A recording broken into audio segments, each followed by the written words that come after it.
Thanks to Tish. I'm Melissa Myers reporting from the corner of Gould and Bond Streets. Today, we're talking to students about the annual Ryerson Student Union elections that will be held later this week.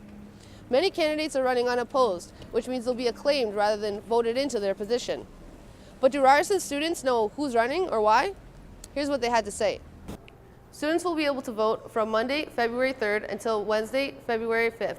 9 polling stations, including one right here in the RCC, will be open from 10:30 a.m. until 5:30 p.m. But don't forget to bring your one card because you'll need it to cast your ballot.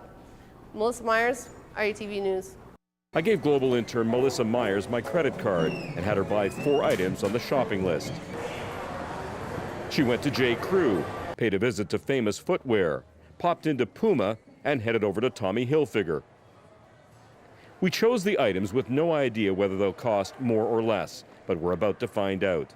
The men's polo, a wrinkle-free dress shirt, boys' canvas sneakers, and women's runners. In each case, a better deal on one side of the border.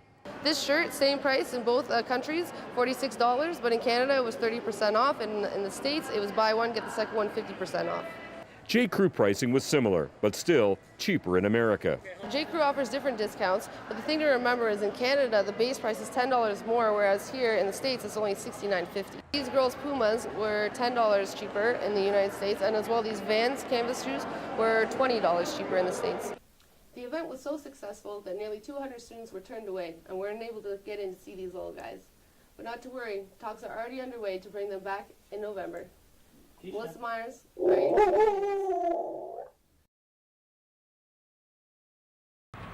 Tons of tasty treats were on hand at Artscape Richwood Barns for the first annual Canadian Artisan Tasting Fair held in December.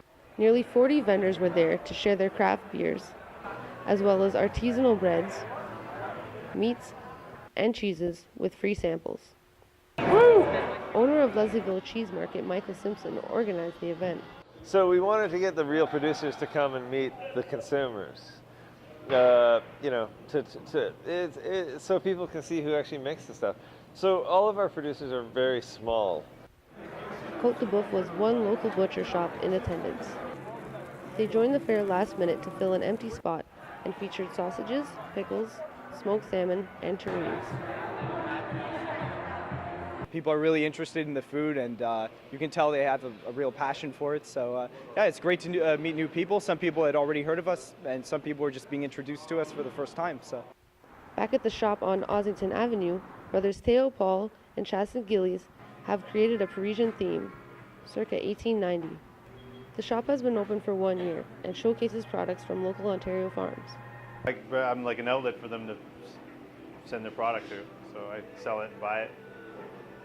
It's just looking after each other, basically. Duck from Meaford, salmon from Victoria, and lamb, pork, and beef from Scotch Mountain Farms, also in Meaford. The terrines featured at the tasting fair are made in-house at least 4 times a week. Meats are ground with spices before they're mixed with eggs, put into a mold, and into the oven. Paul and his brother follow a from farm to chef to table philosophy and thank the Ossington neighborhood for the restaurant and butcher shop's success. I wouldn't be able to do it if I wasn't here. Jennifer brings her mom here regularly. She's got a lot on her mind already. She has cancer, and so we're coming here 3 times a week, and I'm spending an average of $25 every time I come. She could benefit from some of Sunnybrook's parking packages, like their $65 limitless week pass. We have also $55 for 5 consecutive business days. For visitors like Zuleika and Salim, it's cheaper to park off-site. We'll park for an hour and 15 minutes, and you're looking like $18, $20 to park, whereas it's $3 every half an hour on the street. For years, Alan Powell and his colleagues have been lobbying the province for cheaper hospital parking fees. He says he understands parking money funds hospitals, but we can raise the same amount of money for the hospital in a much kinder way. I'm managing partner of Head Start Social. Okay, so in regards to Free Cycle, what was your experience with the site? Can you just explain a little bit of that to us? Yeah, I was referred to it by a friend, and I've been a member of the Yahoo group.